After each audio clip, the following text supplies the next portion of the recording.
Assalamualaikum warahmatullahi wabarakatuh. Waalaikumsalam warahmatullahi wabarakatuh. Alhamdulillah, dengan rahmatnya Allah, pada malam hari ini kita masih diberikan kesehatan iman kita, Islam kita, sehingga dapat menghadiri pengajian Ma'rifatullah di Wadah Thariqat Sataria Syahid. Mudah-mudahan apa yang kita kaji pada malam hari ini semoga bermanfaat untuk diri kita, agar diri kita lebih baik melangkah ke depan, lebih dewasa pola pikirnya, lebih bijak perbuatannya untuk menghadapi kehidupan di dunia ini sampai kehidupan di akhirat nanti, yaitu hidup setelah mati. Wahai saudaraku yang hadir pada malam hari ini, hendaknya kita menyadari tentang diri kita sendiri, karena nggak mungkin Allah ciptakan manusia itu hanya sebagai makhluknya. Pasti manusia diciptakan oleh Allah itu mengandung rahasia-rahasia Tuhan yang amat penting bagi manusia dan amat bermanfaat bagi Tuhan alam semesta. Sesuai dengan kata hadisnya, al-insanu siri anasiruhu wasifati la goirihi. Sesungguhnya manusia itu rahasiaku dan aku rahasianya manusia, sifatnya enggak lain adalah aku juga. Itulah hadis kudusi yang tenar di kalangan yaitu pengetahuan pengajian tasawuf. Jadi manusia diciptakan oleh Allah itu yaitu membawa satu amanah besar. Ketika di alam gaib sana dulu ada satu kegoncangan di antara makhluknya Allah, namanya malaikat Ijajil, yang sebagai raja malaikat, dia memberontak kepada Tuhannya, sehingga malaikat yang lain tidak bisa mengatasi karena kehebatannya. Dia ahli zikir, ahli ibadah, dia ahli ilmu, sampai dirinya itu mengetahui rahasia tentang masalah Tuhannya. Ketika dia mengetahui rahasia tentang masalah Tuhannya, maka dia memberontak dalam dirinya. Maka dari itu Allah yang amat bijak, yang amat banyak ilmunya itu, untuk mengatasi yaitu makhluknya Allah yang amat dojal itu, Allah ciptakan yaitu makhluk yang baru, itu namanya manusia, dengan nama terangnya Adam. Jadi manusia diciptakan oleh Allah itu dari dua benda yang berlawanan, yaitu dari diri malaikat Jibril dan dari diri iblis. Tujuannya apa? Ketika ada penggabungan tentang masalah sifat kedua makhluk ini, itu akan menimbulkan kekuatan yang amat dahsyat sehingga bisa mengalahkan iblis yang amat cerdik itu. Itulah sebabnya manusia tadi itu dikasih akal oleh Allah untuk yaitu mengatasi yaitu dodalnya iblis di muka bumi ini. Wahai saudaraku yang hadir pada malam hari ini, nyatalah manusia itu diciptakan oleh Allah dari dua benda yang baik dan yang buruk. Apabila benda itu diri manusia itu lebih subur yang buruk, maka tingkah lakunya pun di mana-mana itu selalu buruk. Tapi apabila benda yang diri manusia itu yang subur tumbuh itu yang baik, nah kalau bahasa umumnya iman, maka tingkah laku di mana-mana itu dia adalah ada peradabannya, baik ataupun berakhlak. Maka Nabi Muhammad menyarankan kepada manusia dalam suatu hadisnya dengan bahasa Indonesianya, mulai hadap daripada ilmu, mulia hadap daripada ilmu. Sementara orang itu mengejar ilmu, baik ilmu dunia. Di antara ilmu dunia itu ilmu usaha, ilmu pertanian, ilmu perbengkelan, semua dikejarnya. Karena ilmu itu lebih hebat, kata mereka yang tidak menyadari bahwa Allah itu menurunkan suatu hukum pada Nabi Muhammad. Kata Nabi Muhammad, mulai hadap daripada ilmu. Kita ambil contoh begini di dunia ini. Orang yang berilmu tinggi, yang tahu segalanya, bahkan dari ilmu-ilmu kanuragan, setelah dia itu menguasai segala ilmu yang dia dapatkan, maka orang itu menjadi sombong. Ketika manusia itu menjadi sombong itu membawa diri manusia ke arah sifat yang kurang baik, nggak punya adab. Sama tetangganya dianggap nol, dianggap hewan.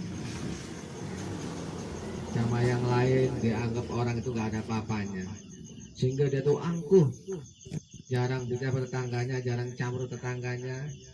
Dia sukanya mendiri, dia mau campur pada orang lebih tinggi daripada dia. Inilah sifat kesombongan pada orang yang berilmu. Sebetulnya itu membuat satu kerugian pada diri dia. Ketika mereka itu sombong di lingkungannya dia itu Allah hinakan dirinya. Cuma seluruh lingkungannya memusuhi dia, mengejek dia, Allah hinakan. Tapi ketika manusia itu memakai peradaban di sekitarnya, maka Allah angkat di masjid menjadi mulia. Contohnya, seseorang yang jiwanya baik, dia selalu ramah tamah sama tetangganya. Baik agama apa di sekitarnya itu, baik tetangganya itu beragama lain Islam, tetap dia itu beramah tamah sebagai saudara, saling mengisi kekosongan, saling membantu apabila kesulitan, saling menolong apabila dapat satu masalah. Dia akrab sama tetangganya, membaur, sehingga itu enak di mana-mana. Karena dia tadi orang yang berada paling tinggi, maka yang lain pun menghargai dirinya. Sampai dia diangkat oleh sekitarnya itu menjadi ketua RT ataupun apalah, ataupun sesepuh, karena peradabannya tinggi sekali. Contoh, ya, contoh yang kita contohkan orang Indonesia ini adalah wali-wali kita yang dahulu, seperti Wali Songo. Wali Songo itu datang ke Indonesia itu hanya membawa kitab saja, nggak membawa harta. Tapi karena dia itu peradabannya tinggi, walaupun dia dulu orang Islam, yang dijumpakan sama dia itu, adalah agamanya Hindu, Buddha, tapi dia tetap punya peradaban, menghargai agama lain, ya.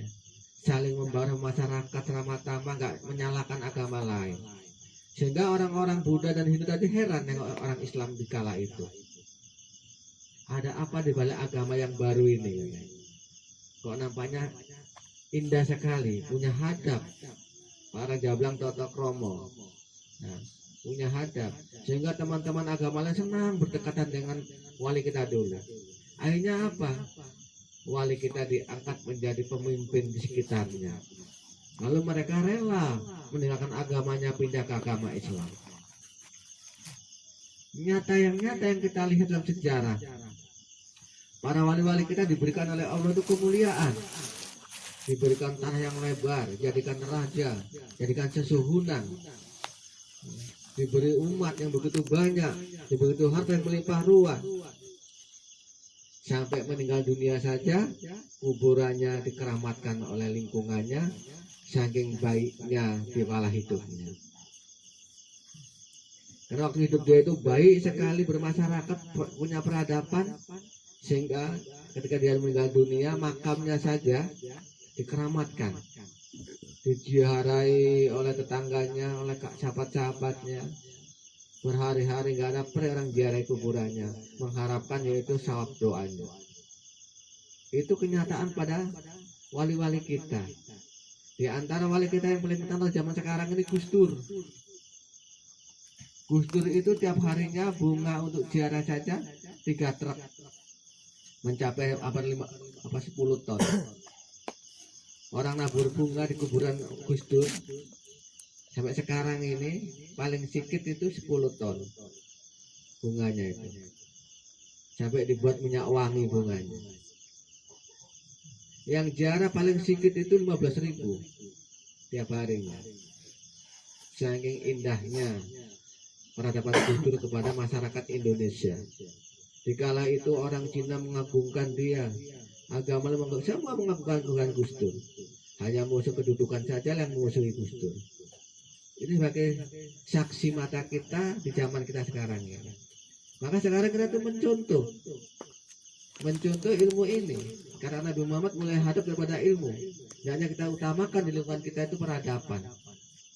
Jangan sampai itu kamu memfitnah gurumu sendiri, karena tingkah lakumu yang kurang baik di masyarakat sehingga orang itu mencerca gurumu. Ajaran apa itu? Pengajian sesat itu. Kenapa? Karena kita di masyarakat kurang peradabannya. Jadi kunci pengajian itu adalah diri kita sendiri. Andai kata kita memakai peradaban kehidupan di lingkungan kita, insya Allah yang akan datang Allah muliakan diri kita. Yakinlah kepada Allah yang Maha Tunggal, yang Maha menepati janjinya. Apabila kita perbuat seperti wali-wali dahulu, peradaban kita, pasti Allah angkat derajat kita. Udah banyak saksi sekarang ini. Jadi sekarang ini kita harus betul-betul mengamalkan mulai hadap daripada ilmu. Walaupun ilmunya baik sekalipun, agama tahu semua tahu, tapi ketika dia itu sama masyarakat itu sombong, nggak ada peradabannya, itu jadi hina di masyarakat.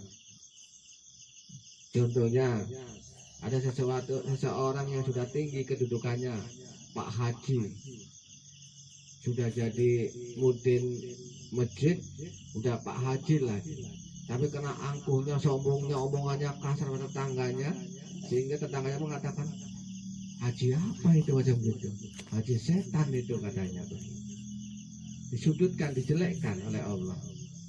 Karena Allah itu memuliakan manusia itu melalui lingkungannya, dan Allah menghinakan manusia itu melalui lingkungannya pula.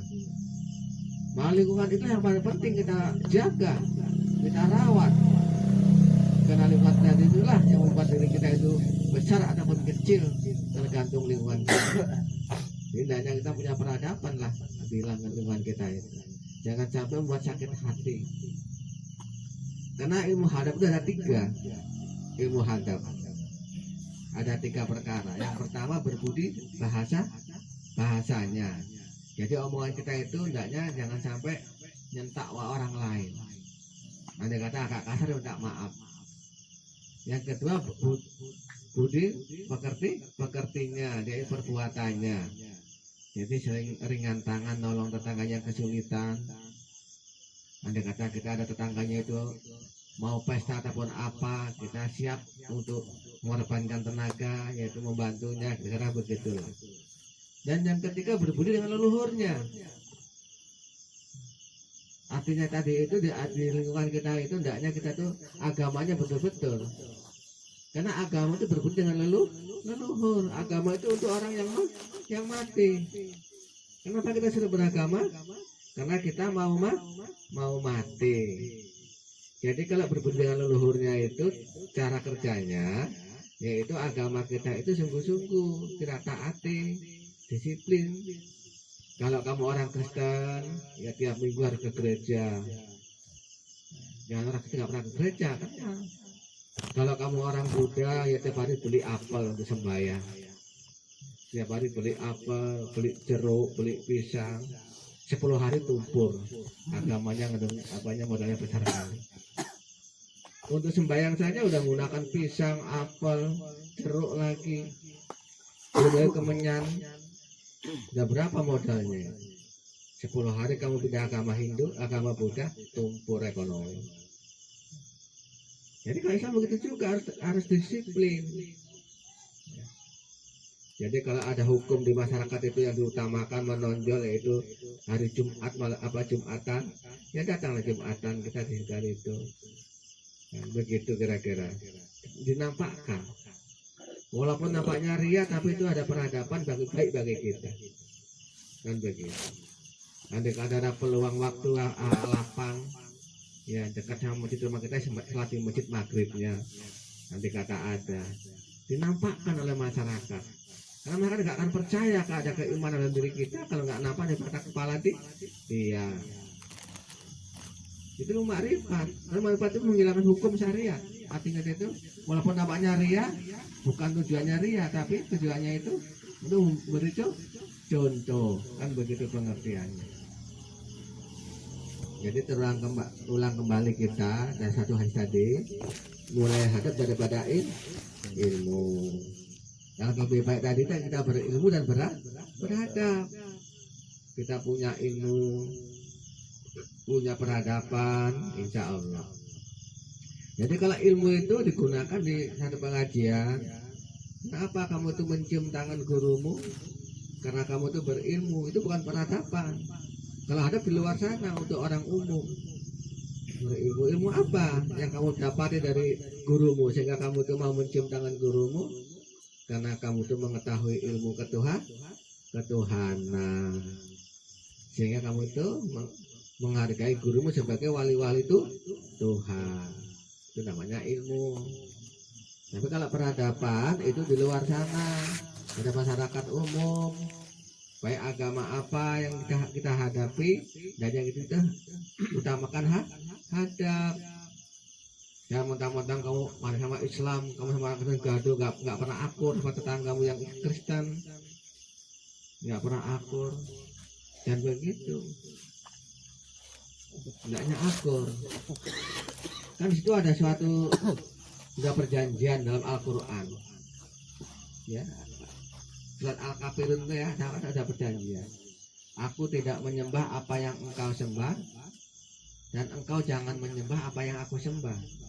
Agamamu bagi kamu, agamaku bagi aku. Itu artinya tadi itu perjanjian damai. Nggak boleh debat, nggak boleh saling bermusuhan. Bukan itu jadi musuh. Wah ini udah ayatnya udah begini, mulai adil kok. Berarti itu udah kafir lah itu. Nggak begitu. Ayat itu menggambarkan cinta damai. Jadi nggak boleh maksa orang, nggak boleh yaitu musuhi orang. Aku tidak menyembah apa yang engkau sembah, dan engkau jangan menyembah apa yang aku sembah. Agamamu bagi kamu, agamaku bagi aku. Artinya ayat ini kita disuruh damai, nggak boleh saling memaksa, nggak boleh saling menindas yang lain, kan begitu. Jadi kalau kita bermasyarakat di lingkungan kita itu, hendaknya begitu, jangan memaksa. Harus ngejama aku baru benar, nggak begitu. Kita tunjuk aja peradaban kita yang baik, insya Allah orang itu tertarik. Seperti kita adakan itu perobatan, itu untuk nolong masyarakat yang kurang mampu. Adanya masuk rumah sakit puluhan juta, datang tempatnya Pak Suwarti, hanya ngasih sepermi satu piring saja sudah selesai masalahnya. Bersyukur tuh kan. Coba kalau masuk ke rumah sakit berapa juta wis. Kita ada begitu untuk peradaban. Bahwa mereka mengatakan itu sesat, itu syirik. Kita kan lebih tahu masalah bertuhan. Kita lebih tahu. Kita bukan menyembah Tuhan. Ya, kita bukan menyembah setan. Tapi kita itu harus menggunakan setan. Kenapa? Karena manusia itu pemimpin alam semesta. Khalifah di muka bumi. Jadi manusia berhak mengatur siapa saja yang ada di bumi, baik yang gaib ataupun yang jahir. Karena manusia diizinkan oleh Allah, rahasia Allah tadi itu khalifah di muka bumi, maka manusia itu berhak memimpin siapa saja. Ya, baik yang gaib ataupun yang jahir. Bahkan apalagi kalau hanya jin ataupun setan, malaikat dipimpin, malaikatnya diatur. Berapa banyak pawang yang ngatur malaikat? Gara-gara ada kipot telanjang, kipot bugil, kipot bongkar, malaikat diatur oleh seorang pawang. Nggak boleh hujan di kampungnya, dipinggir-pinggirkan. Mikael disuruh minggir, Israfil disuruh nyuruh temannya Mikael suruh minggirkan Mikael. Dan si Jibril suruh nerangkan matahari biar panas di situ, nggak ada lagi mendung di situ. Itu kan tunggu-tunggu perintah malaikat. Dan kekuatan mantra-mantranya yang diberikan oleh Allah sebagai yaitu ilmunya. Jadi walaupun mereka mengatakan itu syirik sesat, jangan kita sakit hati. Kalau kita lebih tahu kok sakit hati. Kita tuh berhak pimpin apa saja, baik tumbuh-tumbuhan, hewan, jin, dan setan, malaikat, bahkan manusia yang lain wajib kita pimpin. Contohnya siapa manusia yang lain? Istri kita wajib kita pimpin. Itulah rahasia Tuhan pada manusia. Nggak mungkin bisa diciptakan oleh Allah itu hanya begitu saja. Pasti mengandung amanah yang besar. Rahasia Tuhan tadi itu menjadi khalifah di muka bumi. Tidak akan aku jadikan manusia ataupun Adam kalau bahasa Ibrani-nya, yaitu menjadi khalifah di muka bumi untuk memerangi atau menobatkan yaitu iblis yang dojal tadi, kan begitu. Bisa kita tuh nangkep maling kalau kita nggak gunakan maling. Seorang polisi nangkep orang narkoba berarti dia menggunakan orang-orang yang kena narkoba. Jadi kalau kita mau nangkep jin untuk diislamkan, harus kita menggunakan jin juga, kan begitu. Kalau udah Islam jin itu kan nggak ganggu manusia lagi. Kan jin Islam itu nggak mau nyakiti manusia. Dan kita adalah bersaudara. Hai jin dan manusia, atas surat An'am ayat 30. Hai jin dan manusia, apakah nggak datang Rasul di antara kamu untuk ngebentang masalah hari ini? Yang disuruh oleh Allah jin dan manusia. Surat An'am ayat 130. Jadi jin dan manusia itu bersaudara. Jadi kalau jin yang buruk sifatnya namanya apa? Setan. Kalau manusia yang buruk sifatnya buruk namanya apa? Dojal ataupun dajjal. Jadi kalau setan itu nggak pernah kejinan, kalau jin bisa kesetanan. Setan itu nama sifat yang buruk pada kelompok jin. Dajjal itu nama sifat yang buruk pada kelompok manusia. Namanya dajjal. Kalau bahasa Arabnya huruf dot itu dojal. Bahasa Arab dojal, kamu udah bandel itu ya. Kan begitu kira-kira gambarannya. Ini bisa dimengerti nih kan.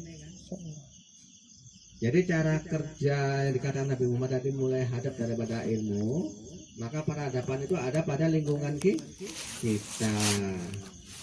Jadi ilmu yang kita dapat kita tahu betul. Nggak ada hukum syirik di alam semesta ini apabila sudah mengenal Tuhan. Baik apapun yang kamu perbuat, nggak ada hukum syirik. Kenapa kok begitu? Karena kamu tahu betul Allah itu siapa. Tahu betul kamu itu. Bukan Allah itu wujud seperti gurunya, bukan. Allah itu nama zat yang gak seumpama. Zat itu dikenal melalui sifatnya. Sifat itu dilihat melalui perbuatannya. Jadi kalau kamu tuh pakai sifat pengasih, berarti dalam dirimu itu ada nur Allah, kan begitu. Jadi kalau kamu sifat pendendam, dalam dirimu ada sifat setan, nurnya setan. Kan kenal betul kamu dapat apa Tuhan kan? Mana setan, mana Tuhan kamu, mana hewan kamu tahu betul. Jadi nggak ada hukum syirik. Kamu kena kok, ini setan, ini hewan, ini tumbuh-tumbuhan, yang ini Tuhan, kan begitu kan? Jadi nggak ada hukum syirik. Kenapa nggak ada hukum syirik dalam masyarakat itu? Karena mereka tidak mengetahui cara bertuhan. Sudah tahu Allah itu dalam aras-arasnya, itu wali-walinya. Di antara wali kita adalah orang tua kita. Dia lebih utama yang gaib sana. Kasih contoh zaman Nabi Muhammad yang ahli sholat, tapi dia itu masuk neraka sebab durhaka kepadanya. Sudah ambil contoh lagi di Al-Quran di zaman Nabi Musa, seorang anak penjual daging masuk surga bersama Nabi Musa karena merawat seorang ibu yang tua renta. Nggak ada ibadahnya anak itu, hanya penjual daging. Tapi tiap hari dia merawat ibu yang tua renta, menyulangi, nyuapi tiap harinya. Ibunya berdoa kepada Allah, ya Allah, nanti aku mohon kepadamu, masukkanlah anakku dalam surga bersama Nabi Musa. Dan begitu. Akhirnya dia masuk surga bersama Nabi Musa. Tapi anak yang ahli ibadah tadi, Alqamah tadi, yang ahli sholat, jihad bersama Rasulullah, tapi dia tidak menghargai ibunya. akhirnya masuk neraka, matinya pun mau dibakar. Sebagai contoh peradaban, ini contohnya begitu. Maka hendaknya kita itu betul-betul cara berdoa yang tadi itu tahu. Jangan yang gaib kamu sembah-sembah, yang cair kamu ya nanti. Agak pernah ngomongkan yang dulu itu kan, lebih mulia mana, lebih terhormat mana Ka'bah dengan orang tua kita. Itu Baitullah itu. Kalau bahasa apa ya Pak? Kalau bahasa apa Ka'bah, bahasa kita namanya. Ya Ka'bah ya. Lebih mulia sama orang tua kita. Coba kamu kencingi Ka'bah di sana. Orang Kristen itu ketawa nengok kamu itu.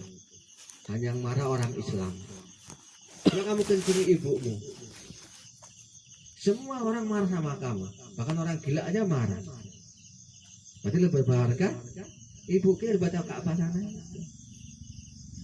Kamu cium-cium ada aswad batu yang hitam di sana. Tapi kamu nggak pernah mencium kaki ibumu, kaki ayahmu. Itulah orang-orang umum yang nggak tahu cara bertuhan, sehingga itu jatuh hukum syirik pada mereka, nyembah batu mereka. Jadi kita sudah berma'rifat ini harus tahu betul siapa Tuhan, siapa setan, siapa hewan, dan siapa tumbuh-tumbuhan. Kan begitu. Manusia itu hanya gambar, hanya nur. Jadi kalau manusia itu pakai peradaban, sudah jelas dia itu gambar Tuhan. Dia sifatnya pengasih, penyayang kepada lingkungannya, pemaaf kepada orang lingkungan yang salah, penyabar, ikhlas andai kata ada kecurian barangnya sama tetangganya. Ikhlas, nggak pernah dia itu menggerutu. Akhirnya saking indahnya itu diperbuat oleh dirinya, kagum lingkungannya. Hanya lingkungan yang ngangkat dia itu sebagai orang yang terbaik di lingkungannya. Itulah gambarannya makrifat pada malam hari ini tentang masalah mulai hadap daripada ilmu. Hadap itu kita gunakan, kita praktekkan di lingkungan kehidupan kita. Baik dengan agama apapun harus kita punya hadap. Karena ambil contoh, ambil apa? Ambil satu perbandingan. Ya. Perbandingan dalam masalah hadap tadi itu dengan Islam. Ya. Kamu masih apa tanda Islam? Ada berapa tanda Islam? Ada 4. Udah lupa ya, udah berapa tahun ya? Lupa lah, ajarannya udah berapa tahun. Itu awal-awal kakek masuk sini ya, saudara. Ada 4. Yang pertama apa? Tawaduk kepada orang awam. Kita menghargai orang-orang yang bodoh. Kita menghormati, menghargai. Itu tanda Islam. Jadi itu kita pakai, berarti kita punya hadap di lingkungan kita. Gimana orang lain tadi? Apalagi orang yang bodoh, orang yang paling disombongi, lebih pandai aku daripada dia, katanya. Nggak tawaduk dia, nggak merendahkan diri. Itu tanda Islam. Mungkin apal ya, tapi cuma lupa aja. Apal tapi lupa. Karena diapal lagi, ingat baruan kan gitu kan. Udah apal tapi lupa, karena lupa diapal lagi baru ingat. Ada hubungannya. Tanda Islam, syarat Islam, binasa Islam, rukun Islam, kesempurnaan Islam. Dulu nggak diajarkan kan? Udah, kakak aja masih ingat kok masuk sini. Cuma kan nggak sepuluh terus diurut macam buku kan, nggak ada kan, disambung-sambungkan gitu kan. Banyak itu ada ajaran mupiki yang menyambut ma'rifatullah.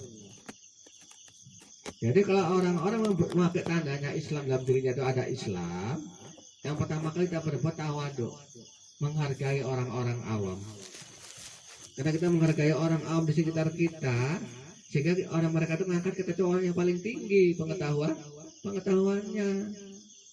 Wah, kita nggak menghargai mereka pun sama kita memusuhinya. Begitu pengertiannya. Bisa dipahami ya? Bisa. Jadi nggak gampang kita ucapkan mulai kepada ilmu. Jadi peradaban itu penting, anak itu paling mulia dibandingkan ilmu. Kenapa Nabi Muhammad berhasil? Yaitu memimpin umat karena dia itu punya hadap. Kenapa Fir'aun gagal? Maka ilmu dia itu banyak, ilmunya luar biasa. Dia mampu berkuda di atas laut, Fir'aun. Kenapa gagal? Dia tahan peluru, tahan pedang di Fir'aun. Dia bisa menurunkan hujan. Kenapa dia gagal memimpin umat? Karena tidak punya hadap.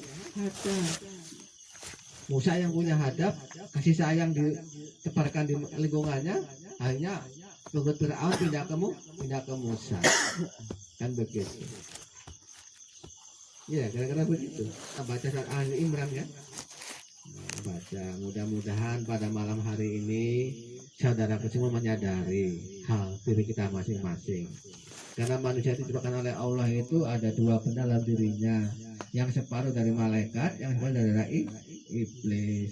Andai kata syukur sifat iblisnya, maka timbul sombongnya. Tapi kalau ada karena syukur sifat malaikatnya, maka timbul tawaduknya. Jadi tawaduk itu berhubungan dengan peradaban. Kalau apa tadi? Sombong berhubungan dengan ilmu. Makin tinggi ilmunya, makin tambah sombongnya. Maka kalau para khalifah itu mudah digoda setan.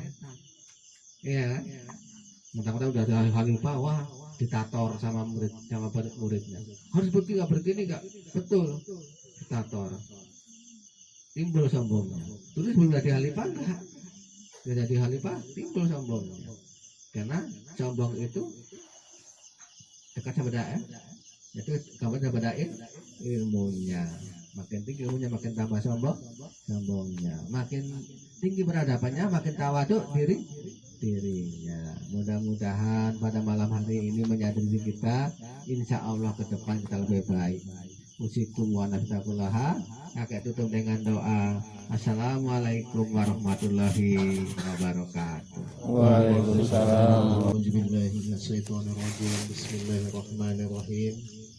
Alhamdulillahi rabbil alamin. Assalatu wassalamu ala asrafil anbiya wal mursalin wa ala alihi wa sahbihi rasulillahi ajma'in. Allahumma salli wa sallim ala sayyidina Muhammadin lin nuri jati bi asma'i wa sifatihi. Allahumma ya Allahu ya Allahu ya Allahu ya Rahman ya Rahman ya Rahman ya Rahim ya Rahim ya Rahim ya Malik ya Malik ya Malik ya Jama' suari wali Allah Kudusullah. Ya Allah, segala puji hanya milik-Mu ya Allah, Tuhan yang menggenggam langit dan bumi ya Allah. Segala puji hanya milik-Mu ya Allah, Tuhan yang menghidupkan dan mematikan kami ya Allah. Segala puji hanya milik-Mu ya Allah, Tuhan yang menggenggam jiwa-jiwa kami ya Allah. Segala puji hanya milik-Mu ya Allah, Tuhan yang maha mengampuni dosa-dosa kami ya Allah, dosa zahir baik dosa batin ya Allah. Ya Allah ya Tuhan kami, segala puji hanya milik-Mu ya Allah, Tuhan yang mengampuni dosa dua orang ibu bapak kami ya Allah. Sayangilah mereka ya Allah, sebagaimana mereka menyayangi kami dari alam kandungan hingga yang sekarang ya Allah. Ya Allah ya Rahman ya Rahim, sesungguhnya kami telah banyak mendurhakai kedua orang ibu bapak kami ya Allah. Ya Allah ya Tuhan kami, kiranya Engkau ampunkanlah dosa kami kepada dua orang ibu bapak kami ya Allah.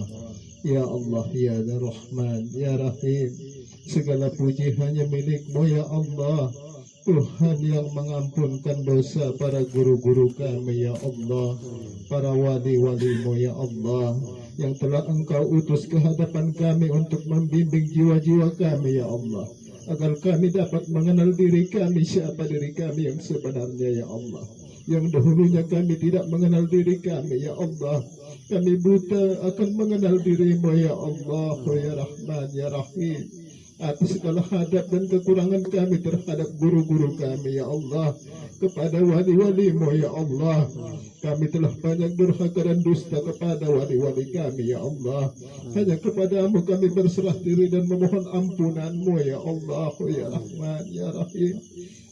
Ya Allah ya Rahman ya Rahim. Segala puji hanya milikmu ya Allah, Tuhan yang maha mendosa kami kepada jiran tetangga kami ya Allah. Jiran tetangga kami telah banyak kami sakiti ya Allah, ya Rahman ya Rahim. Ya Allah, ampunkan juga dosa kami ya Allah, kepada sanak keluarga kami ya Allah. Ya Allah ya Tuhan kami, ampunkan juga ya Allah dosa orang-orang yang senantiasa memusuhi dan membenci kami ya Allah. Sesungguhnya mereka tidak mengetahui apa yang mereka perbuat ya Allah. Ya Allah ya Rahman ya Rahim, di hadapan Zat-Mu yang Maha Agung ya Allah, dengan kerendahan diri kami memohon menadahkan tangan kepadamu ya Allah. Ampunkanlah dosa-dosa kami ya Allah, dosa dua orang ibu bapak kami ya Allah, dosa para wali-wali kami ya Allah, dan juga dosa istri dan anak-anak kami ya Allah, ya Rahman ya Rahim. Rabbana zalamna anfusana wa illam taghfir lana wa tarhamna lanakunanna minal khasirin. Rabbana wa la tuhammilna ma la taqata lana bih wa'fu 'anna waghfir lana warhamna anta maulana fansurna 'alal qaumil kafirin. La ilaha illallah azimul halim. La ilaha illallah rabbul arsyil azim. La ilaha illallah rabbul samawati wal ardi arsyil karim. La ilaha illallah haqqul mubin. La ilaha illallah haqqul mubin. La ilaha illallah haqqul mubin. Muhammad Rasulullah sadiqul abdil amin. Diberkati Allah syafaatin Nabi Muhammadin Rasulullah sallallahu alaihi wasallam, li wali walidaina wa ruhaniyah Syekh Muhammad Zainal Arifin Al-Malik As-Satari As-Sahid, wa ruhaniyah Syekh Sayyidina wa Habibina wa barakatina ashabi ratibi kutubi Abdul Hamid Jama' Suari waliyallahu qudusullah hatta ila khulafa'ur rasyidin Abu Bakar wa Umar wa Utsman wa Ali radhiyallahu anhum wa malaikatihi muqarrabin wa muqarrabun. La hawla wa la quwata illa billahil aliyyil azim. Walhamdulillahi rabbil alamin. Allahumma salli ala sayyidina wa nabiyyina wa habibina wa shafi'ina wa juhrina wa maulana Muhammad. Allahumma salli wa